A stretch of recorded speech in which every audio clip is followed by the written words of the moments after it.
1100°C 30 minute સુધી સહન કરી શકે. 20,000 ફૂટની ગહેરાઈમાં દરિયામાં હોય તો પણ 2 વર્ષ સુધી બચી શકે. અને આપણું ગુરુત્વાકર્ષણ હોય ને એનો 3400 ગણું ગુરુત્વાકર્ષણ સહન કરી શકે છે. એવું હોય એક પ્લેનનું બ્લેક બોક્સ. તો આ બ્લેક બોક્સ કોઈ પણ પ્લેનનો એક્સિડન્ટ કેમ થયો છે કઈ રીતે આપણને ખબર પડે? જો બ્લેક બોક્સમાં 2 કમ્પોનન્ટ હોય, ફ્લાઇટ ડેટા રેકોર્ડર અને cockpit voice recorder. Cockpit voice recorder air India flight AI-171 નું મળી ગયું છે. કોકપિટ વોઇસ રેકોર્ડરમાં કોકપિટની અંદર જેટલી વાતો થઈ છે એના છેલ્લા 2 કલાકના ક્રેશ પહેલાના 2 કલાકનો બધો ડેટા રેકોર્ડ થઈ ગયો.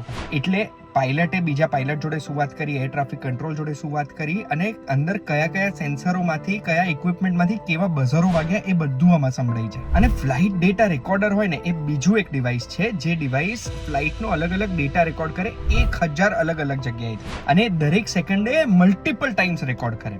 આ છે ને એક ટાઈમલાઈન સેટ થાય આખા પ્લેનની કે આ મિનિટ આટલા વાગે આટલી મિનિટે આટલી સેકન્ડે હાઈટ આટલી હતી, એન્જિન થ્રસ્ટ આટલું હતું, ઓટો પાયલટ હતું કે નહીં, બીજા અલગ અલગ કમ્પોનન્ટ્સનું રીડિંગ શું હતું, ફ્લેપ કેટલા ડિપ્લોય કર્યા હતા, એવું ટોટલ 1000 રીડિંગ લેવામાં આવે અને ફ્લાઇટ ડેટા રેકોર્ડરમાં રેકોર્ડ થતી હોય છે. જ્યારે બ્લેક બોક્સ મળે જે ઓરેન્જ કલરનું હોય, એ ઓરેન્જ એટલે હોય કારણ કે ક્રેશ પછી તરત જ મળી જવું જોઈએ, પણ એ બ્લેક બોક્સ મળે અને આ બંને કમ્પોનન્ટ મળે ને તો એનો ડેટા ભેગો કરીને ઇઝીલી ખબર પડી જાય છે કે આ ફ્લાઇટમાં કઈ મોમેન્ટે પ્રોબ્લેમ થઈ અને એ પ્રોબ્લેમ કેમ થઈ હતી. આ ફ્લાઇટ ડેટા રેકોર્ડરને સેફ રાખવા માટે એવી રીતે બનાવ્યું હોય કે 1100°C 30 મિનિટ સુધી સહન કરી શકે આખી આગમાં, કે 260°C 10 કલાક સુધી સહન કરી શકે. પેટ્રોલ કે તેલમાં 24 કલાક ડૂબેલું રહે તો બી એને કંઈ ના થાય.